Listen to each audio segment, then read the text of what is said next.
What's up, everybody? This is the Jedi, and I just want to speak briefly on the disaster that I'm having, obviously, right now, because I can't get it together, obviously. Um, and I'm speaking on this because I like, damn it to hell, dude, I can't even do this. Hold up, y'all.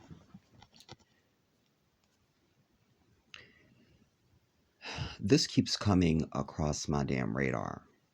Like, when I first started seeing it, I thought it was something old. I just kept seeing their picture in different settings, and I just kept it pushing. And finally, I decided to find out what the hell is going on. Apparently, now there is a dust up between D.L. Hughley and Monique over some show they did, and it essentially comes down to two things: an ego spat and a contract discrepancy, or contract discrepancies, or contracts discrepancies. Either way, why I'm speaking on it is because I'm really not concerned about the contracts or the egos. What I'm concerned about is the response, the handling publicly of this. You know, I saw this Corey Holcomb dude, very loud. He's sitting there with a fucking microphone and he's screaming. If you ever have a microphone in your hand and you're screaming, I hate you and I hope you get punched in the eye, and that the fleas of 1,000 camels infest your armpits. There's nothing that irritates me more than that. You know, I even get irritated with these damn YouTube people with all these damn headphones and microphones and shit, headsets and microphones. I speak directly into my device. Nobody has any problem hearing me. I'm good to go. You understand? But it says something about the individual that needs all that, you know, microphones and headsets and shit. You're trying to be something that you're not. You know, take your bitch ass to journalism school. You understand? Go get a job at the BBC or the fucking C-SPAN or somebody, you know, like sitting up on a YouTube video with all that shit. Give me a break. But I digress. That's not what I'm here to talk. That's not what I'm here to talk about. But I mentioned this Corey Holcomb person because there he was eviscerating Monique. And then there was a chick that was sitting next to him, and then next to her there was another dude. So this woman, whoever she was sitting between them, and she's cringing the entire time over how this Corey Holcomb person is talking about Monique. And the glee that I saw from the dude listening and then from Corey himself, because he strikes me as someone without a soul. You know what I mean? I know his name. I know his face if I see him. But I am someone who responds to energy from anything or anyone. And from the moment I ever knew who he was, he's just a soulless person. Like there's no morals or scruples there. He's pretty much going to do anything, and probably has and does, quite frankly. But then I saw D.L. Hughley on his own show giving a dissertation of his account of what took place at this venue. I assume that he and Monique were not the only people on the ticket, so to speak. But there was others, but there was some dust up about who was the headliner, you know, and you know, which is the person that goes last, you know. So like if you're Janet Jackson, you know, I open and then Janet comes out, you know. Well, that's not a good example because in our case, Janet will go out and then I would close the show because she would insist. But that's something else because she knows I'm better than her, and I wrote Rhythm Nation. I did all the choreography for Control. It just gets into something I don't want to talk about. But anyways, so my issue is twofold.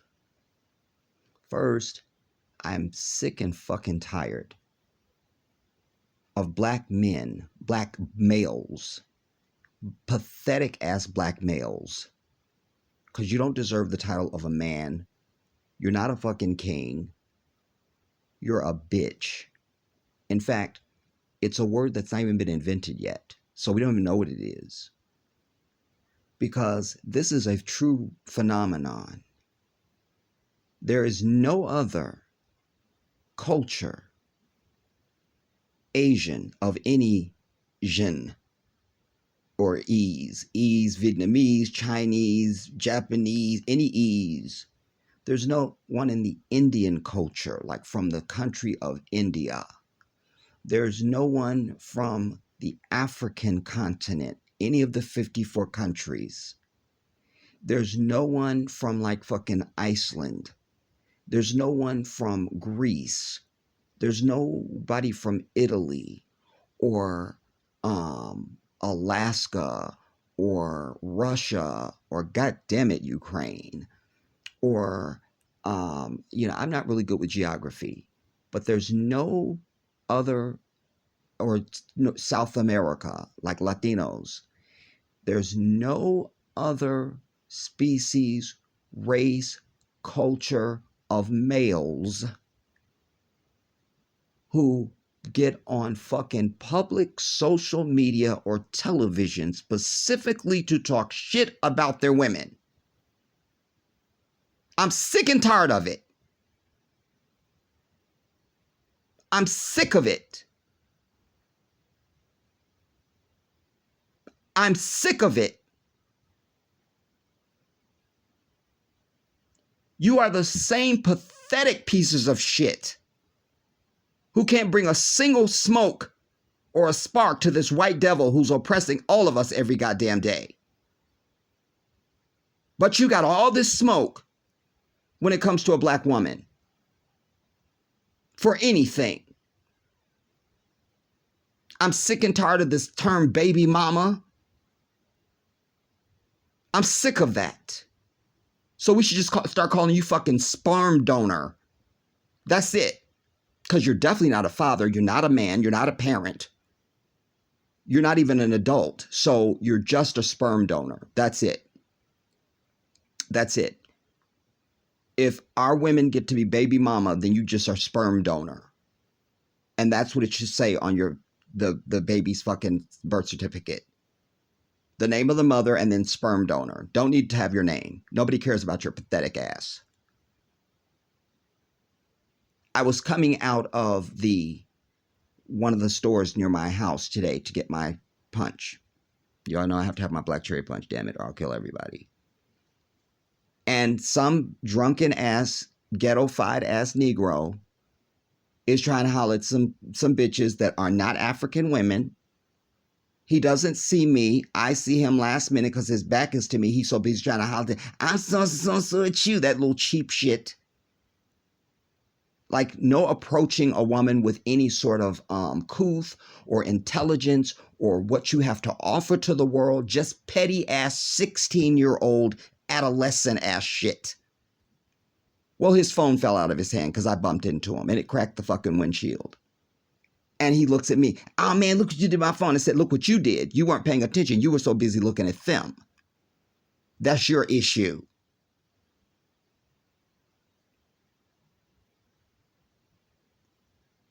But there he was.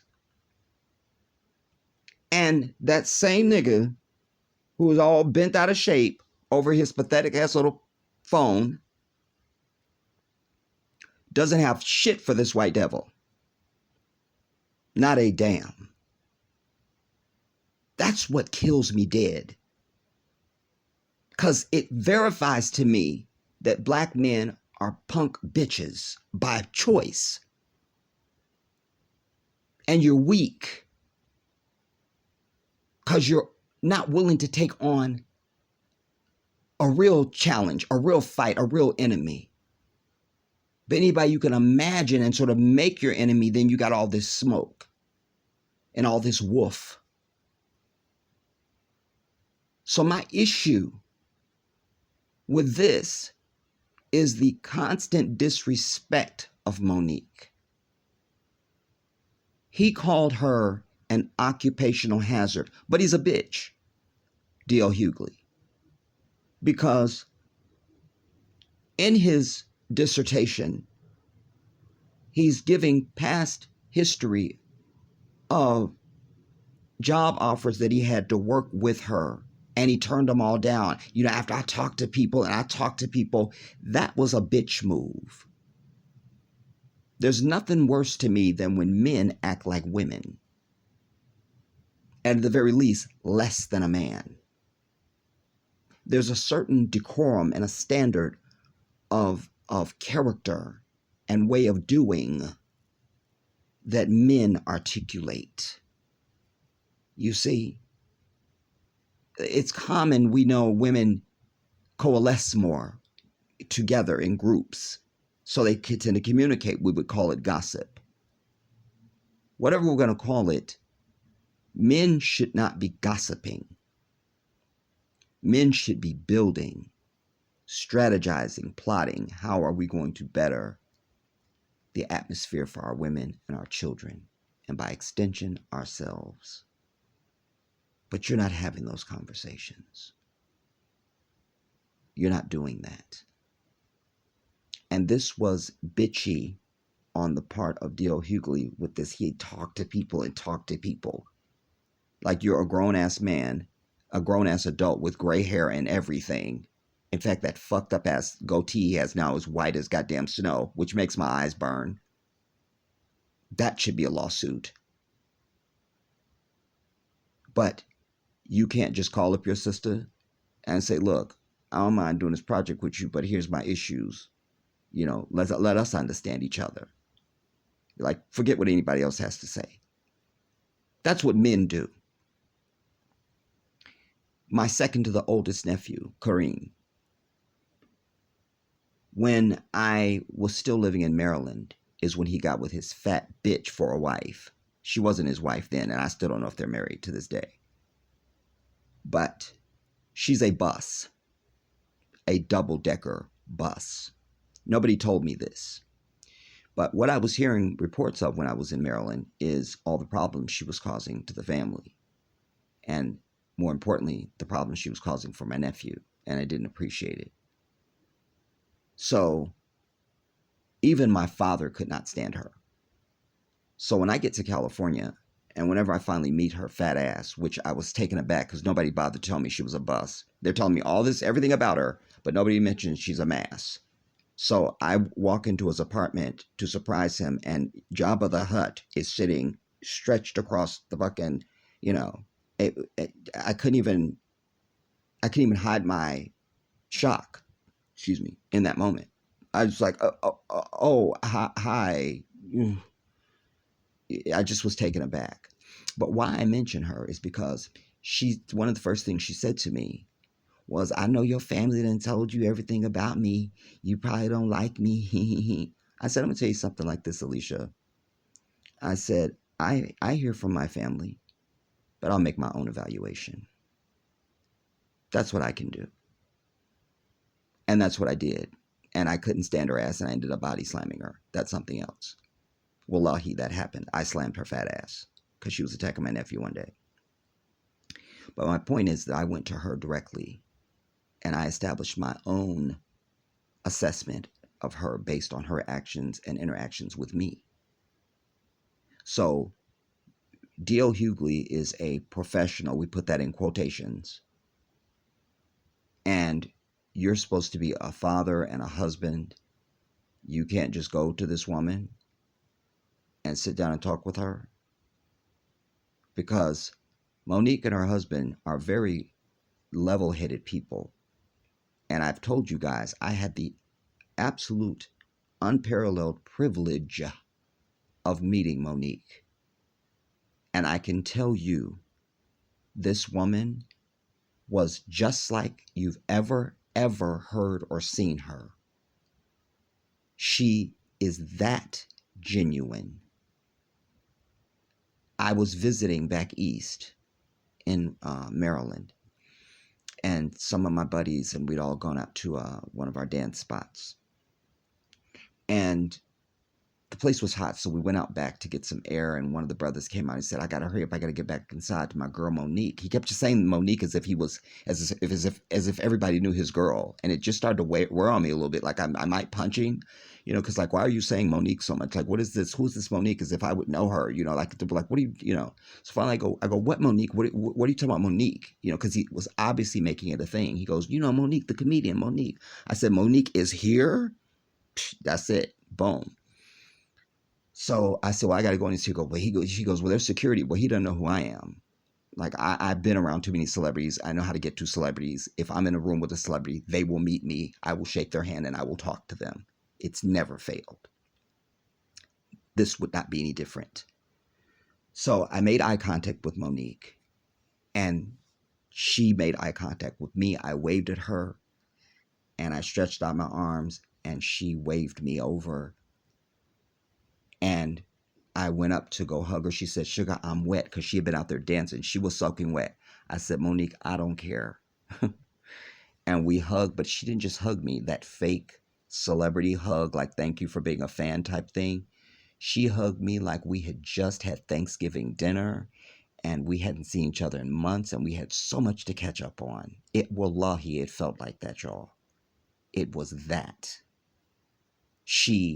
The way she touched me and everything was like there was no stranger gene between us. Like we were family, brother, sister in that moment. Like that's it, just what it was, And I'm telling her how proud I am of her and how well she's represented us and so on. And she's so gracious. I mean, she almost seemed like someone who had just became known and couldn't believe somebody would be saying something so nice about her, and was deeply honored, sincerely touched, So I've seen her character in person, and we stood there for a few minutes and talked. But everything that I've seen, how she conducts herself under pressure, we all saw when she was on The View, when Whoopi Goldberg talked about, I could have schooled you, I could have let you know, like, set your bitch ass down, you fucking dinosaur ass bitch, die off. When she's been under any of the pressure that she's been under, she has been grace under fire. And what's so ironic is that for a woman who in her comedy uses a lot of profanity, she does not kirk off in profanity when she's dealing with something that you would feel like, now's the time to cuss, girl. Now let them have it. You feel me? Ironically, we don't get that out of her. She's very level-headed. She's able to listen and hear and communicate. She's very focused. And we take it for granted when we see people who have gotten to any place. It doesn't have to be in fame. It could just be in business, in society, in your job. It doesn't matter. You never appreciate someone's journey. You don't know how they got there, This is a woman who had her own network television show. And I think she was number one in her slot for the time that their show was on. I mean, The Parkers was nothing to spit at. I didn't watch it because it just wasn't my brand. But I knew that if there was nothing else to watch and I turned that on, I'm definitely going to get a laugh out of her. She's just funny. She's just funny. And she's one of the few comedians, male or female, because usually you put a comedian who's on stage that can be funny, or who can be funny and just, incidentally and just naturally funny. But the moment you put them in a sitcom and you have writers writing for them, they lose it. They don't get to come through. You got somebody else trying to just use them as the vessel for their own idea of what's funny. But I feel like in the case of Monique, she wasn't the victim of that. I feel like her comedy came through on this Parker's. Like, I knew that woman. I don't remember, what was her name, Nikki on the show or something? Yeah, Nikki Parker, I think was her name. I know Nikki Parker. We all know a Nikki Parker somewhere. We know her. And I just say that to say that it's clear to anybody who knows Monique or has been exposed to her for any amount of time that D.L. Hughley could have just called her up and talked to her, or he could have gone to her and talked to her He claimed she was trying to pull a fast one at the venue by showing up late so that she would definitely go on last and shit. Well, what I want to know is who else was on this venue? Because in my mind, if a black woman shows up, whatever she wants, that's what should go. Like, how is it going to threaten your career, DL? And whatever this event was, probably none of us knows of it. You know, like, what was it? Obviously, it wasn't a big fucking deal. It wasn't the Olympics, you know. It wasn't my wife, you know, or something like that. Like, give me a break. I'm over it. So this is why I said there's egos. And let us respect that she's not only had a network television show as a black woman who is not a size 3. She's not 5'11". She's not even Michelle Obama, for God's sake. You know, she is beautiful, I can tell you. And when I met her in Washington, I can tell you she had no makeup on, everybody. No makeup. And she looked amazing. Her skin really is that she's beautiful. I mean, you just want to bite her or lick her or something. I mean, she's just delicious to look at. She's just physically enchanting in her eyes. When you're standing in front of her, that's when you see a person's soul. And I've looked in the eyes of many celebrities, and they're trying to be kind and all that kind of thing, and they mean it, but it's not in the eyes.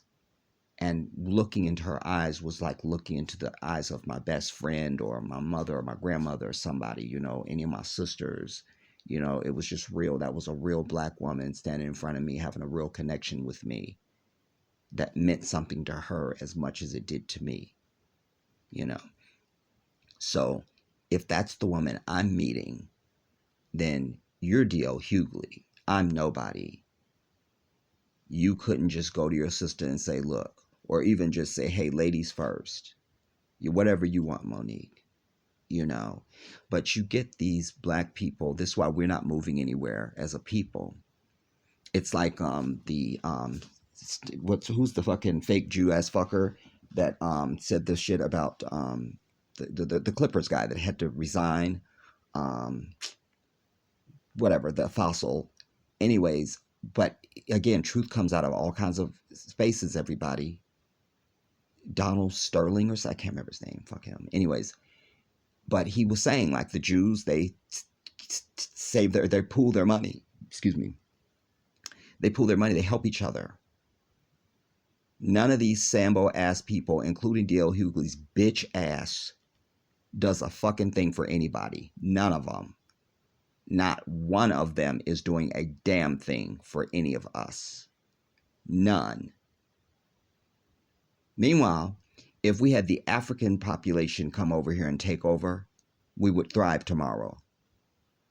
Because they don't come, these Negroes would go any place else to get their shit and just have their shit like they do here. Africans come here, they send money back to the continent. It don't matter what your family's financial status is. They could be royalty and kings and have all the fucking everything. It doesn't matter. It's a matter of principle. That what you get, you share. That's the way it's supposed to go. That's the way it's supposed to go. And none of them do anything. But the comfort with which they feel to get on and disrespect this woman over what amounts to probably just a contractual dispute that shouldn't have had nothing to do with the contract. That's what I'm trying to get across, you know, because she's rebutting and saying, I have a contract that's signed that says I'm the headliner, blah, blah, blah, blah, blah.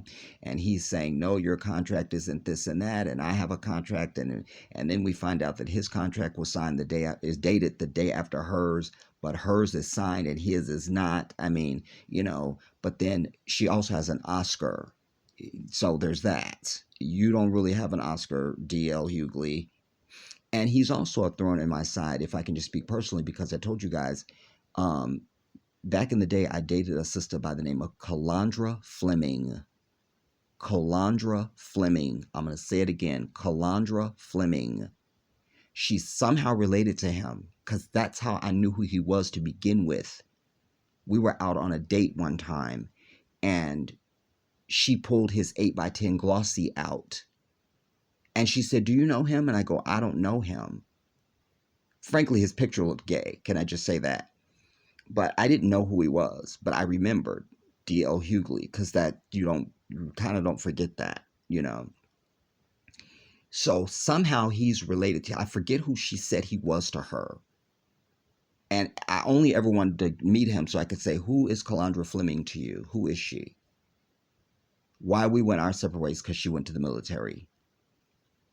But what's up, Calandra, if you're out there somewhere? Because you never know who's listening, everybody. You just never know, damn it. But after everything that she has been through with Oprah and Tyler Perry, all of whom mishandled all of this, instead of Oprah making phone calls, no matter what you think about the protocol of the business, Oprah, you have a fucking house on every continent in this goddamn earth. You have 2 private jets, bitch. Your main fucking lair, you call it the promised land. You could have handed your sister a check and said, sister girl, don't worry about it. If you want to go, I'll pay for it. I got you. If even they're not going to pay for it, I'll do it. Just because like Dr. King said, the time is always right to do what's right. I live by that shit. I didn't need to hear Dr. King say that. I don't need it. That's in my soul. The time is always right to do what's right. That's in action, word, and deed. Period. If you're living a life that where righteousness is what you are pursuing, that it's not optional and shit.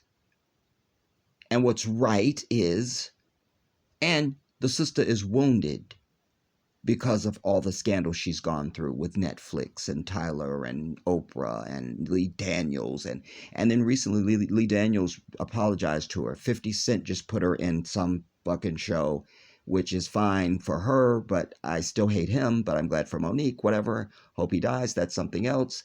And then now here you come with this shit. Why can't you just jump on the bandwagon and say, we just going to celebrate our sister and pull her up out of the hole? It's just, I can't. Because you want to be first. Like, I would never even admit this shit as a man. You feel me? I'm not a bitch like that anyway. So this would never come across my damn radar. But I'm just saying, if I was one of these punk bitches that was trying to fake like I'm a man, I would never let this shit see the light of day. Ever. I wouldn't want anybody to know that I squabbled with a woman over what position on the show I was going. And I'm already a fucking household name. You see, but what's really at the crux of this is Monique is more on the side of somebody like me than she is on the side of those people. They have all sold their entire ass to this white devil. They are never going to proclaim the white man is the devil. They're never going to buck too far to fuck up their coin. Like, how much coin do you need? Like, what do you need? What's the price? What's the number? That's all I wish I ever had a bunch of money for. So I could just go to these punk bitches with my checkbook and say, tell me the number you need, bitch, to stop bending over. Just name the fucking number and I'll write it. Here, you write it. You write it. Whatever is going to stop you from buck dancing, you write that fucking number right here and you fucking go cash your check now. But this is their life. These are not people pursuing the afterlife. They have no relationship with the divine at all. That's also optional, and maybe just on weekends, just maybe weekends. Or maybe an hour on Saturday or something. We don't know. But righteousness is not a part of their identity. It's just not. D.L. Hughley is a drunk. He's on pills, among other things. He was also trying to push this fucking poison to us from these white devils.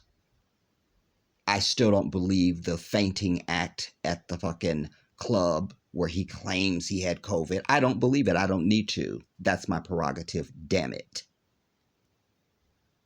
Fuck D.L. Hughley, the bitch that gave birth to him, and everyone who knows him. It is an outrage. But again, I also use him in this moment as the picture of any black male out there who has all this comfort in just making a whole career out of talking shit about our women. So think about it differently. Just what if every day I went on and I talked about your mother every fucking day? You know, this has nothing to do with what we're talking about today, everybody, but you know, D.L. Hughley's mother's a whore. Well, you know she's a whore, right? You know, like it's a blizzard or something. You should be talking about the blizzard or something. You know, a tornado came through and many hundreds of people were killed and houses were damaged and shit. But no, I want to talk about how much of a whore D.L. Hughley's mother is. You'd be like, why are you on that shit when people's houses just got destroyed? This is that for me. We're at war as a people. And internally, there's a war between black men and black women because essentially black men want to be black women because you've left black women for so fucking long and you've lowered the standard so much that now she has blossomed into something that she wouldn't have had to blossom into had you been fucking growing like the strong tree. But you've not been doing that. Now you want to turn around and you want to say, you've built the throne, now I get to sit on it. I'm the king after she fucking made the throne. Nah. That's not the way the game is played, homie. That it's just that, and then men want to be anointed and shit when you've not earned it at all. I still say, I don't know what incentive black women have to even give a fuck about any of us. What are we offering? What is in our brand that we're offering that is so fucking irresistible that black women would have any reason to have anything to do with any of us? I'd like to know the answer to that. Because we're great at business? Well, that's a strike. We're not. Well, this must be that damn unity. Well, that's out. We don't have unity. Damn it. All right, well, I got it. Nobody protects like we do. Oh, we're not protecting. Damn it. Damn it. All right, here we're providing. So look, we're providing. So there it is. There, I found it. We provide. We're not providing. Damn it. Fuck, son of a bitch. Well, there's got to be something we're good at. No, there isn't.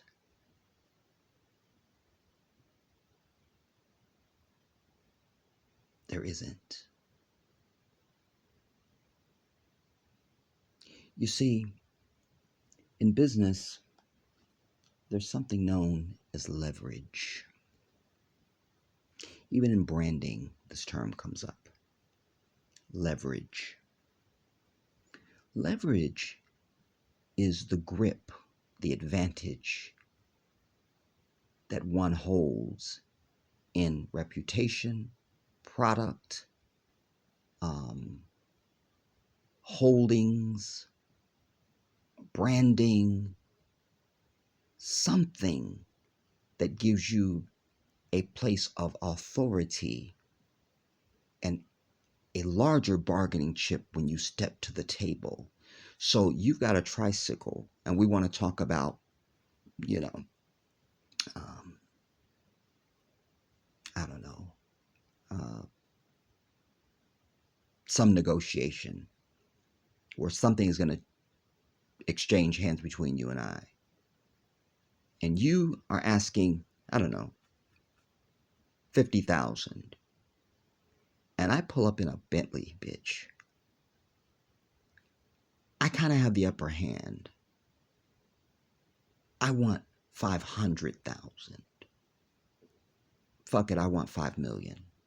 Because why not? Because I have leverage. I have it. I also have the ability to buy and manufacture that fucking tricycle you're riding. I have all the leverage. I have it.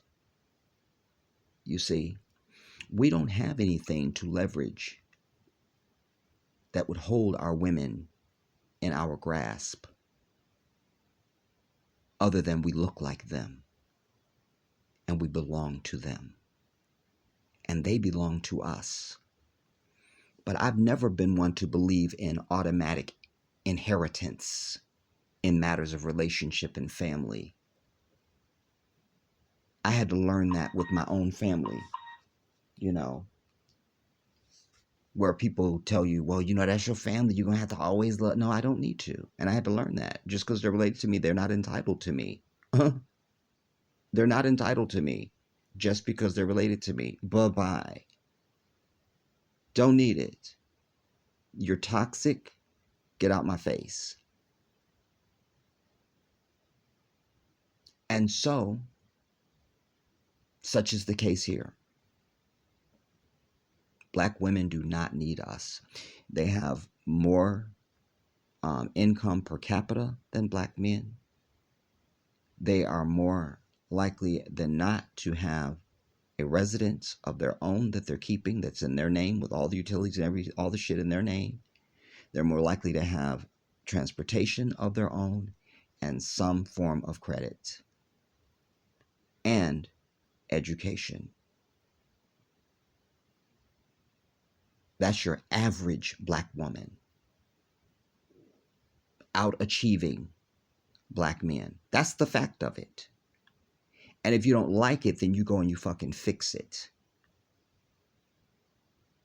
But you don't resent and then think because you are a so-called man that you get to just step in and wreck her whole entire fucking world and start trying to dictate orders and shit down simply because you're a fucking male. Kiss my entire ass. So it's bigger than Monique for me. She is representative of black women as a whole for me, and he is a representative of black males as a whole for me. Because here she has done more than he's done, but he wants to bark at her. Typical. Instead of honoring this sister as a queen mother and saying, whatever you need, queen, we can do this, you know. Ultimately, it comes down to a contractual thing because, you know, on these shows you have promoters and things like that. And then her people, his people, whoever the show, the venue people. I mean, I don't know enough about it, so I'll probably have to do another piece to find out the legal end of it and do a dissertation about just that. But just what I understand thus far, it still doesn't matter because you still have prerogative that would not compromise your contracts or your responsibility to the venue and the client and things like that for you all to have some sort of an agreement that wouldn't have anything to do with anything, you know, ultimately. And when you talk about headlining, I'd rather see, if I'm sitting watching any show, I'd rather see Monique as the last person I see than D.L. Hughley's bitch ass. Walking around with that fucking mouth of his that looks like he doesn't have teeth. You know how people get old, like old men that don't have teeth and their mouth is collapsed until they put their teeth in? He has teeth and his fucking mouth looks like that. So, I mean, it's just, where's my punch? I can't do this.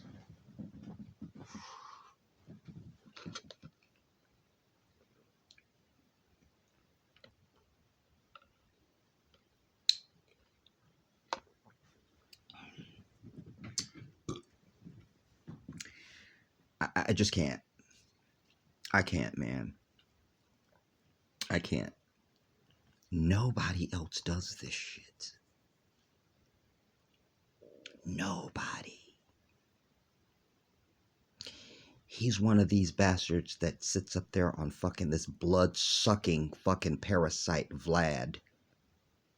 Any Negro that goes to that fucking white demon is not one of us, everybody. He's literally a bloodsucker. Because you don't know him for shit else other than talking to black people. That's it. And they can't wait to run to brag that they were up on Vlad. But you couldn't respect your sister at a fucking venue, you bitch.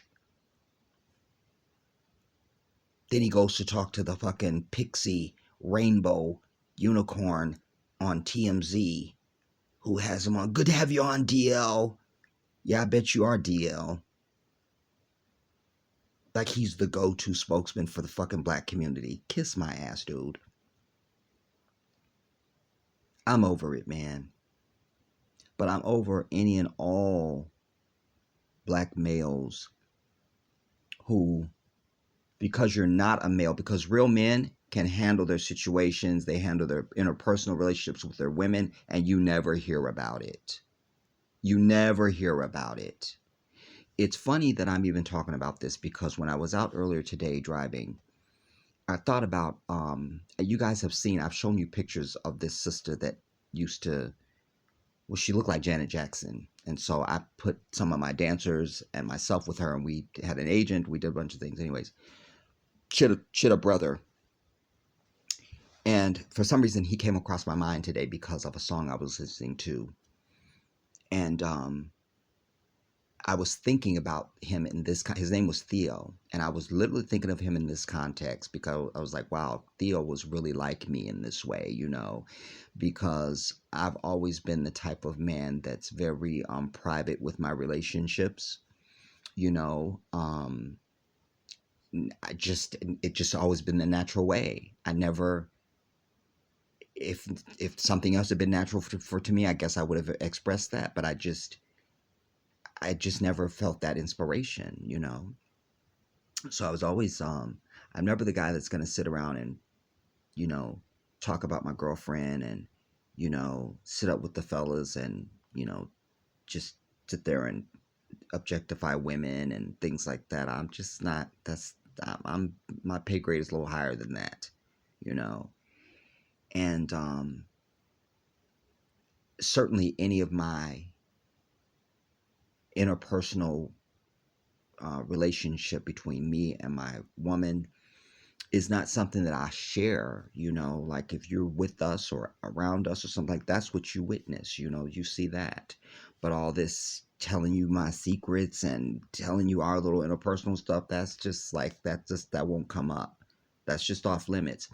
I use that to say that, you know, other cultures of men are really patriarchs in their cultures, you know, because they offer something to their women. I mean, I so admire Latin culture. You know, you could just be like a teenage girl and your brother could be like 1 year older than you, or he could be younger than you, and she still fucking listens to him. Her brother still, what he says still fucking goes.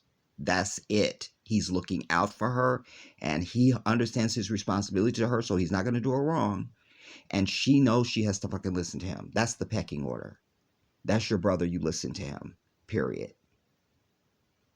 I can't even get my own sister to do that shit. That's something else that'll be in the book and probably in the biopic. I'm over it. But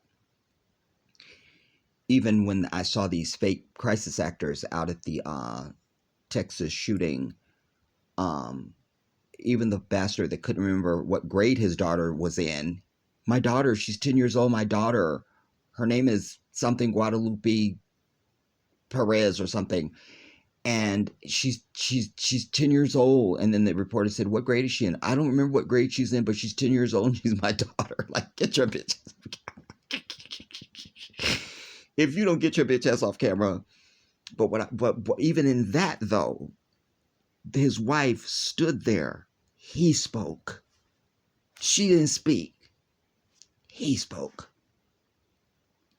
He spoke. And you see that with Latinos, you know. You go to the door selling a newspaper, go to their door, doing anything. If the woman comes to the door, hold on, I have to get my husband. He'll come to the door. Yeah, what can I help you with? It's a natural thing. But black men sit back like bitches to let the woman do everything. And when she really does take the wheel, then you want to bitch about it? When you've made no attempt to take the wheel and show and impress, to say, look, I can do this for you. Look at me, I can do. We have to show our women something other than just sitting up and talking shit about them, man. and airing out the fucking cultural laundry for all the world to see. Nobody else does this. Only bitch ass niggas in America do this shit. There's no Africans in any fucking African countries that do this. None. You don't know nothing about a Vietnamese bitch. You don't, and you won't. Because there's no Vietnamese man sitting on fucking camera or anyplace else talking about Vietnamese women. We don't see it. We don't see it. We don't see it. You don't even see it from brothers in Britain. Well, many of them are African immigrants anyway, so there's that. So, you know, the UK and shit. So, it's just punk bitch ass niggas in America. That's all it is. You make songs about women, disrespecting women. No other culture does that shit. You do whole movies. Spike Lee, She's Gotta Have It. I love Spike, but fuck Spike on this. It's just a sad state of affairs, man. Like nobody else is doing this shit, and for me, this was just another thing. So it's not even I don't even care that it's Monique and him. It's just again, it's a black male airing out shit or having reason to put a black woman in a situation where and let me be fair now. I should say, let me be clear. Even if Monique was wrong, and even she did this drama thing that he said she did by being late to the venue, so she would definitely have a chance of going on last and all this and the third. So what? Excuse me. So what? So the fuck what? That still is no cause for your action. You should have just let that go then. You were so clear about what she was doing, you should have just let it ride then. And just respected her in it, because what were you going to lose? Nowadays, black men want their clothes to be tighter than women's. You want your nails to be longer than women's. You're trying to be prettier than women. You're trying to be women. You understand? And I really think that's what this whole ass out of the pants is all about now. It's the new cleavage, because the ass out of the pants is not for women. It is for other men. I did a whole piece years ago. At the very beginning of the video, I put up the word homoerotic and the definition of that. There's a homoerotica that is going on between men to see other men's ass. Don't nobody tell me shit. I know what I'm talking about. Don't tell me shit. Don't look me in the eyes. So the bitching of men, of black males, is something that is, I can't. And because you're so busy competing with the women, this is why we can't come together as brothers to do a damn thing. Our women are so busy trying to support us that they don't have time to try to demand the things of us they should be demanding. You see? Where's all the fucking NFL wives getting together and saying, y'all motherfuckers need to give some money to the black community. Go build some shit, or we're leaving all your asses, or some shit. You feel, I mean, you know. Where's that at? Oh, most of those are probably white bitches, so I'll strike that from the record, Your Honor. I'd like to redirect with the witness if I could. I'll just need a moment.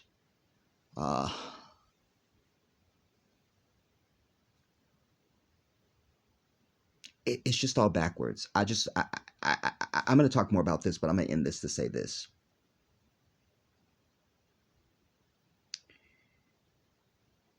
To brothers, if you understand what I'm talking about, and you're not one of these bitch-made ass Negroes, then it's time that we begin to shun loudly and come up with terminology for these types of males amongst us. Because I don't know what the numbers are, you know, but I know that it's pervasive. I'm seeing it too much, and I'm seeing it too publicly, you know. This is why even the Janet Jackson thing was able to happen, because we should have all been screaming. We love the sight of our woman's titty. back the fuck back. And every fucking black NFL player should have walked out that day and said, if Janet's titty's too much for you, then goddamn it, our black asses are too much for you too. And we're out. But black men are not rushing to the side of black women. We're not doing it. This sister that was just shot a few days ago, she's pregnant, shot 5 times. Where is the motherfuckers to go find that fucking police and blow his fucking head off? That's who we should be. That's what we owe. That's the environment in which we exist. And so when that doesn't happen, I go back again and say, what the fuck incentive do these women have to have anything to do with our black asses? I ask you this now. This is why you're hearing more and more black women saying, I don't need no man. Because they do need a man. They want a man. What they're tired of is boys. Motherfuckers that don't have shit to contribute or to supply. That's what they're saying. You don't have shit to bring me. I can do all this shit by myself. They're buying more sex toys. They don't even need the penis no more. You see? We're just failing at every fucking test point, dude. We just are.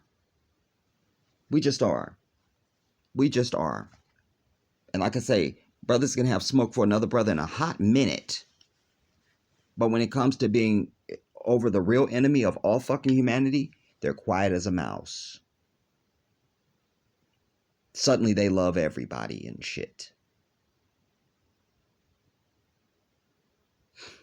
I'm over it. Every little rapper out there wants to be some gang member and shit. Well, here, I got a whole gang you can fight. If you're just looking for smoke, here's a whole gang you could fight. They're in every county in the fucking country. They wear badges and guns, and this is what their precincts look like. If you just need an enemy. Oh, no, okay. Well. Oh, well, then you're not a gangster then. You see.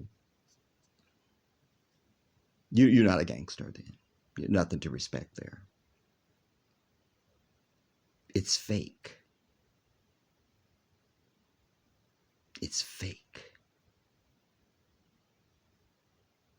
And it's sad. And I'm sick and tired of Monique having to be the butt of, because people don't understand, if you've never even been, forget even being famous. If you've just never even been to your first day of school where you felt like, oh my God, I don't know anybody at this fucking school and my parents just left. I'm completely alone. That feeling is actually better than what she would have felt during this whole Oprah, Tyler Perry, Lee Daniels bullshit. Because it's magnified by the fact that the movie and entertainment industry is run by Zionist white devils. That's who runs it. Watch any fucking television program, from a game show to a sitcom to a television show to a movie. Every fucking name that runs is Cohen, Klein, Goldstein, Stanberg, Feinstein, all the shit. It's all there. Don't tell me shit. So you have that going on. Fake ass Negroes not coming to your side, men or women. And it's out in the public for everybody to see. You're alone on a raft. This is your livelihood. And you're a woman. And you're a black woman. You're not fucking Angelina Jolie, that blood drinking bitch. Or whatever bitch, other bitch that's supposed to be. Gwyneth Paltrow or some bullshit. Just, I need a name. You don't know the fire this woman has walked through and is walking through. Fuck D.L. Hughley, and we should all boycott him. And anybody publicly that we see disrespecting, whether they're famous or not, just any YouTubers, if they want to talk shit about black women and their whole thing is to tear down black women, we need to be over their bitch asses. The Kevin Samuels of the world, he's dead already, so that's fine. But no more fucking trying to put your whole fucking life and stock on the backs of black women. Find your own shit, get something else to be interested in and talk about. Because nobody else, I've illustrated that, nobody the fuck else does this anywhere on the planet Earth. Nobody. Only fake ass niggas in America. That's it. And any of them step in my way that I know personally that I would see through that shit, gonna end up with a fat lip. The Jedi has spoken.